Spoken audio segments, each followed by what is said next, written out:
ದೇವನಹಳ್ಳಿ ವಿಧಾನಸಭಾ ಕ್ಷೇತ್ರ ವ್ಯಾಪ್ತಿಯಲ್ಲಿ ಅರ್ಹ ಫಲಾನುಭವಿಗಳಿಗೆ ನಿವೇಶನ ಹಂಚಿಕೆ ಮಾಡುವ ಸಂಬಂಧ ಮೇ 15ರೊಳಗೆ 2,000 ನಿವೇಶನ ಸಿದ್ಧಪಡಿಸಲು ಅಧಿಕಾರಿಗಳಿಗೆ ಆಹಾರ ನಾಗರಿಕ ಸರಬರಾಜು ಮತ್ತು ಗ್ರಾಹಕರ ವ್ಯವಹಾರಗಳ ಇಲಾಖೆ ಸಚಿವರು ಹಾಗೂ ಜಿಲ್ಲಾ ಉಸ್ತುವಾರಿ ಸಚಿವರಾದ ಕೆಎಚ್ ಮುನಿಯಪ್ಪ ಅವರು ಗಡುವು ನೀಡಿದರು. ಜಿಲ್ಲಾಡಳಿತ ಭವನದ ಜಿಲ್ಲಾ ಪಂಚಾಯತ್ ಸಭಾಂಗಣದಲ್ಲಿ ಆಶ್ರಯ ಯೋಜನೆಯಡಿ ನಿವೇಶನ ಹಕ್ಕುಪತ್ರ ನೀಡುವ ಸಂಬಂಧ ಬುಧವಾರದಂದು ನಡೆದ ಪೂರ್ವಭಾವಿ ಸಭೆಯ ಅಧ್ಯಕ್ಷತೆ ವಹಿಸಿ ಮಾತನಾಡಿದ ಅವರು, ದೇವನಹಳ್ಳಿ ವಿಧಾನಸಭಾ ಕ್ಷೇತ್ರದ ತೊಬಗೆರೆ ಹೋಬಳಿ ಸೇರಿದಂತೆ ತಾಲೂಕಿನಲ್ಲಿ ಬಡವರಿಗೆ ನಿವೇಶನ ರಹಿತರಿಗೆ ಸೈಟ್ ಹಂಚಿಕೆ ಮಾಡಬೇಕು. ಸರ್ಕಾರ ಬಂದು 3 ವರ್ಷ ಪೂರೈಸಿದೆ.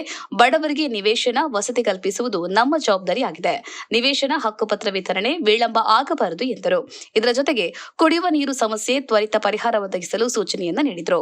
ಸಭೆಯಲ್ಲಿ ಜಿಲ್ಲಾಧಿಕಾರಿ doctor K N Anuradha, CEO doctor Vasanthi Amar, ಜಿಲ್ಲಾ ಪಂಚಾಯತ್ ಉಪ ಕಾರ್ಯದರ್ಶಿ ಶಿವಕುಮಾರ್, ಗ್ಯಾರಂಟಿ ಯೋಜನಾ ಸಮಿತಿ ತಾಲೂಕು ಅಧ್ಯಕ್ಷರಾದ ಜಗನ್ನಾಥ ಸೇರಿದಂತೆ ಜಿಲ್ಲಾ ಮಟ್ಟದ ಅಧಿಕಾರಿಗಳು ಹಾಗೂ ಜನಪ್ರತಿನಿಧಿಗಳು ಉಪಸ್ಥಿತರಿದ್ದರು.